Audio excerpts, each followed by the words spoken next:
Well, you link wealth creation to the acquisition of skills and the employment of skills in a disciplined way, and also in a frugal way in terms of lifestyles.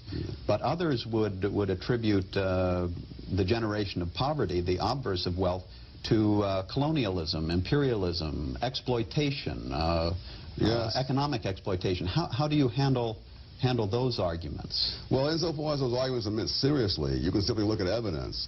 Insofar as they're purely political arguments, they're saying what people want to hear. Obviously, there are people who would much rather hear that than to hear the other, because if you think that's the problem, then there's not only a quicker solution, but there's a more emotionally and morally satisfying solution. Namely, you fight against the exploiters and so on. If you look at the Third World, for example, those parts of the Third World where the imperialist powers have come in have typically been the more advanced parts of it. They've been the most prosperous ones. Even if they weren't prosperous before they got there, they became the more prosperous parts.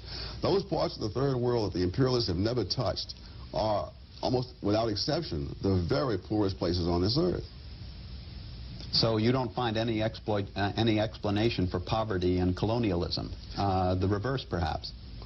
Oh, absolutely. That when the Romans, for example, invaded the British Isles, they conquered the southern part of Britain, but they never conquered Scotland. And for centuries thereafter, perhaps for 1,000 years thereafter, Scotland was far behind England in economic and cultural development, because England had the advantage of tying into the whole Roman civilization, and everything that it had created, to some extent, percolated down through the British. That doesn't mean the British were happy with the Romans being there.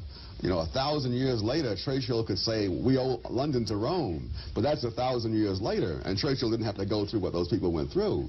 So I'm not saying that this is good for the people who were there, but in the longer run, of course, England became what it was because the Romans came. And Scotland finally developed only after England conquered Scotland, and then the culture that developed in England then could spread into Scotland as well. Well, does this suggest then that in addressing poverty in today's world there ought to be a latter-day reincarnation of imperialism or colonialism in some form?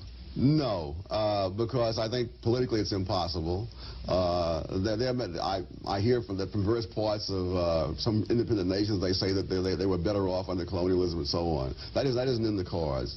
The people who are in the imperialist nations don't want to take on that But some would say that there is the functional equivalent of that in the operation of the multinational corporation today. Do you see that, the operation of the multinational corporation, as help or hindrance to the generation of wealth in developing countries? Well, in those countries, the multinational corporations very often not only pay more money than the local industry pays, but it brings in skills that don't exist and creates industries that never were there before.